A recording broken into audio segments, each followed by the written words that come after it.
కారణం ఏంటి అంటే ఎలాంటి ఎలాంటి తత్వాలతో ఉన్నదే క్షణాలలో గుర్తుపట్టగలరు. పురుషునికి ఆ తెలివి లేదు. గురుదేవా భక్తులు అడుగుతున్నారు, శ్మశాన బంధం అంటే ఏమిటి గురుజీ? శ్మశానంలో మనకొచ్చేసేసి ఎలాంటి ఇబ్బందులు రాకుండా గారు మీరు వాట్సాప్ లో మెసేజ్ చేయండి తల్లి. శ్మశానంలో మనం సాధన కోసం పోయినప్పుడు అక్కడున్న ప్రతి ఒక్క శ్మశానంలో పాజిటివ్ లేదంటే నెగిటివ్ ఏదైనా ఒక శక్తి 100% ఉంటుంది. ఈ శక్తులు మనకు ఎప్పుడు కూడా ఇబ్బంది పెట్టొద్దు అని చెప్పేసి అని మనము కట్టడి చేసుకున్నాడని శ్మశాన బంధం అంట. గురుదేవ, స్త్రీ కంట కన్నీరు పెడితే ఇల్లు పైకి ఎదగదు, లక్ష్మీదేవి ఇంట్లో పడని నాకు చాలా మంది ఎక్కడ అడిగినా చెప్తూ ఉంటారు. మరి స్త్రీ కంట కన్నీరు పెట్టకూడదంటే పురుషుడు చేయవలసిన పనులు ఏమిటి? మరి ఆమెను సంతృప్తి చెందేంత చేయలేని పరిస్థితులు, అంటే సంసారబద్ధంగా ఆర్థిక పరంగా అంత సంపాదించినప్పుడు పరిస్థితులు ఏమిటి? మర్యాద, పూర్తి కూడా మర్యాద. అర్థం కాలేదు మరొకసారి. ప్రేమ, మర్యాద, ఈ రెండే నీ భార్య నువ్వు జయించేది. భార్య గుణము మనకు చాణక్యుల వారి నీతి కూడా ఉంది. భార్య గుణము దరిద్రంలో బయటపడుతుంది అని ఉంది. దరిద్రంలో, ఓకే. నీకు ఆర్థిక కష్టాలు ఉన్నప్పుడు నీ భార్య నీకు ఎంత మనోధైర్యంగా ఉందో అదే తన గుణం. నువ్వు ఎంత కష్టాలలో ఉన్నా కానీ నీకు మర్యాద ఇచ్చేసి నీకు తోడున్న నేను నీకేం భయం లేదు అని చెబితే నీకు చెప్పిందంటే అలాంటి ఇల్లాలు దొరికిందంటే నువ్వు తప్పకుండా ముందు మర్యాద ఇస్తాను, నీకు ఆ ధైర్యం ఇవ్వగలదు. మర్యాద అంటే గురుదేవ ఏ విధమైన మర్యాద ఇవ్వాలి స్త్రీలకు?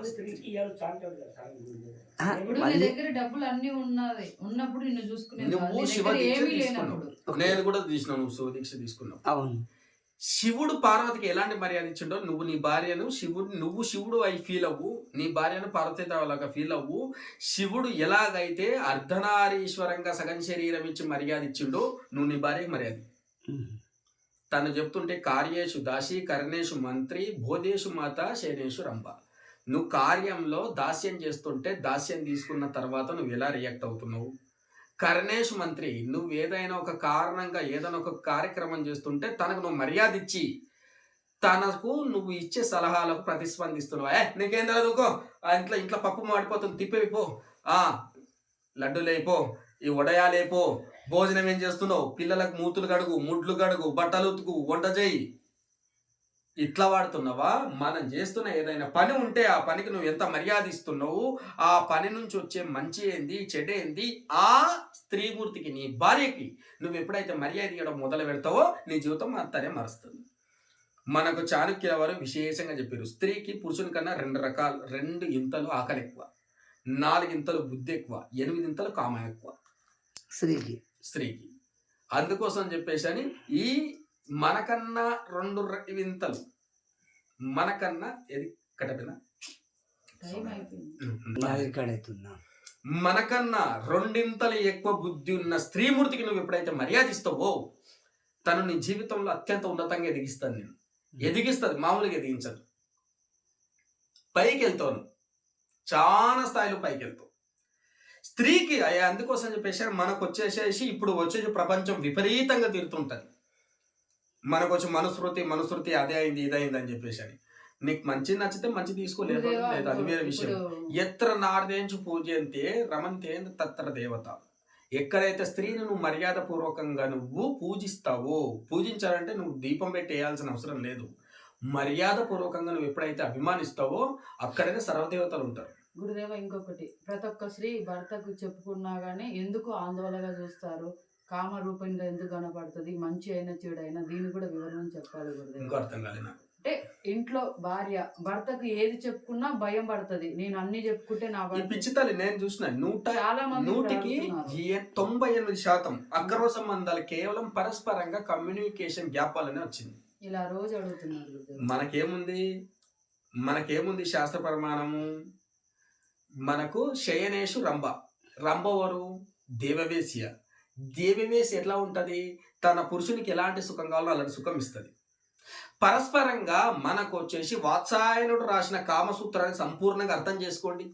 వాళ్ళకు రకరకాల భంగిమలు అనేవి రకరకాల విధానాలు అంటే ఉన్నాయి.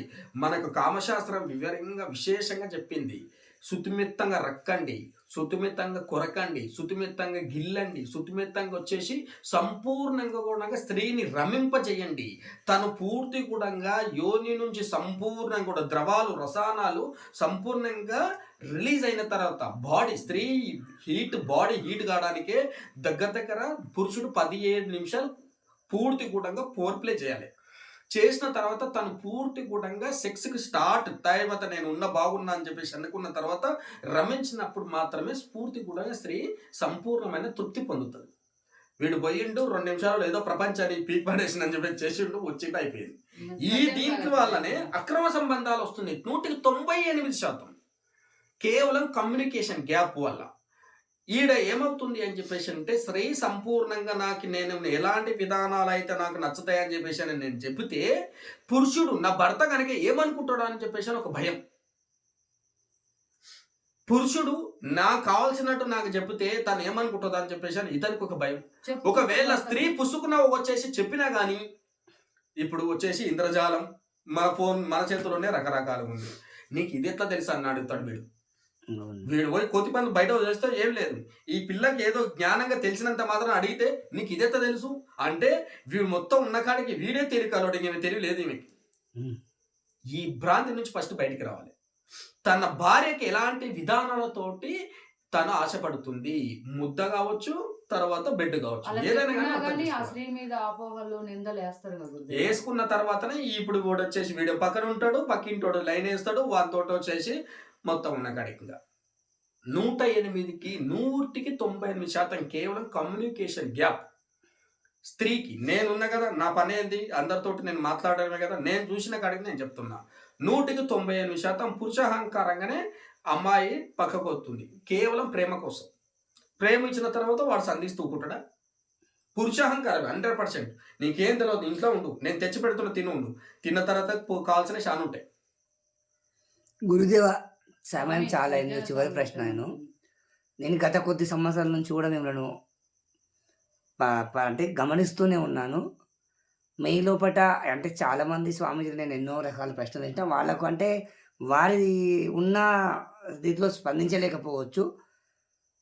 మీరు మాత్రం నేను గత కొద్ది రోజుల నుంచి కూడా ఇప్పుడైతే ఫోన్లో ప్రశ్నించాను. గతంలో కూడా మీతో చాలా విషయాలు కూడా అంటే ఇక్కడ చర్చించిన విషయాలు కూడా మీతో చర్చించడం జరిగింది. అంటే ఎదుటి వ్యక్తులకు మీరు అత్యంత చనువునిస్తూ, అంటే ఒక గురువులను చూస్తే భయంకరంగా ఈ ప్రశ్న అడగాల వద్దా అని సందేహం లేకుండా అత్యంత చనువునిస్తూ వాళ్ళతో కలిసిపోయి వాళ్ళతో ప్రశ్న అడగాల వద్ద లేకుండా అడిగించే ప్రయత్నం చేస్తున్నారు. వయసులో మీరు వాస్తవానికి మీరు ఇందాక కూడా చాలా చిన్నవాళ్ళు. ఎంత చిన్నవాళ్ళు అంటే చాలా చిన్నవాళ్ళు అయినప్పటికీ అత్యంత ఎదుటి వ్యక్తులను ఆకర్షించే శక్తిని మీరు ఏ విధంగా సంపాదించారు? నేను 0 ఎమోషన్ ఉంటా. నీ దగ్గర నుంచి నేను ఏది ఆశించాను. శూన్య స్థితిలో ఉంటారు. ఇది మీ గురువు గారి ఇచ్చిన ప్రభావం, మీ సాధన వల్ల కలిగిన ప్రయోజనం మామూలుగా ఉండదండి మీరు. ఎందుకంటే మాట్లాడుతుంటే తెల్లం దాకైనా కూడా మీతో సత్సంగం సంపాదన చేయాలని, ఏదో నేను ఏదో పోవడాలని కాదు, ప్రస్తుతం నా గొంతులో వస్తున్న ఆతృతను బట్టి మీకు అర్థం కావాలి. అత్యంత ప్రభావం చేయగల శక్తి సామర్థ్యాలు మీలో పడి ఉన్నాయి. అది మీ సాధన. ఇప్పుడు దత్తాత్రేయ ప్రభు మనకు దత్తాత్రేయ ప్రభు చరిత్రలో కూడా ఉంది.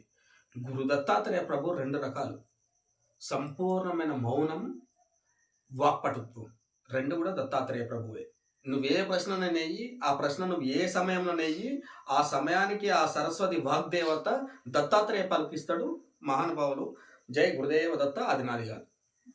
ధన్యవాదాలు గురు. దత్తాత్రేయ ప్రభుది అది. 2 ఉన్నాయి. దత్తాత్రేయ ప్రభుది మౌనంగా శూన్యంగా ఉన్నా ఆయననే. నువ్వే ప్రశ్న వేసినా కానీ జ్ఞానసాగరమైన ఆ జ్ఞానసాగరం నుంచి మనం కొంతవరకు మనం వచ్చేసి ఒక ఇసుకరేను ఆయన పాద ధూళిని పట్టుకోనున్న ఆ పుణ్యానికి నువ్వే ప్రశ్న వేసినా కానీ ఆ ప్రశ్నకు సమాధానం జై గురుదేవ దత్త శరణు శరణు అని ఆయన పాదాల ధూళి వల్ల నేను వస్తుంది. పలికేది నేను కాదు, వింటున్నది నువ్వు కాదు, అంతా కూడా పరబ్రహ్మమే. నేను శివుడే, నువ్వు శివుడే. నీ లోపల ఉన్న శివుడు నా లోపల ఉన్న శివుని తోటి వింటున్నాడు అంతే. కేవలం ఇదే కొట్టుకో. మనం స్వయంగా ఏదైనా చేస్తున్నాం అంటే ఫోన్ రీఛార్జ్ పెట్టినాం అంతే. ఫోన్ రీఛార్జ్ చేసినాం, ఫోన్ ఛార్జింగ్ పెట్టినాం. అందుకే మనం మాట్లాడుకుంటున్నది ప్రపంచానికి మనం వినిపిస్తున్నాం. ఎవరికైతే యోగ్యత అయోగ్యతలను బట్టేసి ఇది విన్నరా వినలేదా అవలంబించరా లేదా అనేది తర్వాత వస్తుంది. ఇప్పుడు విదురుడు రకరకాలుగా చెప్పిండు, కానీ ధృతరాష్ట్రుడు లాస్ట్ వరకు పెద్దగా ఏం వినలేదు. కానీ ఇవే మాటల వల్ల శ్రీకృష్ణ పరమాత్మ పూర్తి కూడా నిజరూప దర్శనం చేయగలిగాడు. ఇదే సావాస దోషం. ధన్యవాదాలు గురుదేవ. అమ్మ కీర్తి గారు, మీరు వాట్సాప్ లో మెసేజ్ చేయండి అమ్మా. ఇలా మొత్తం క్షమించండి ప్రశ్నలు ఉన్నాయి. అందరూ, నా సోదరులందరూ.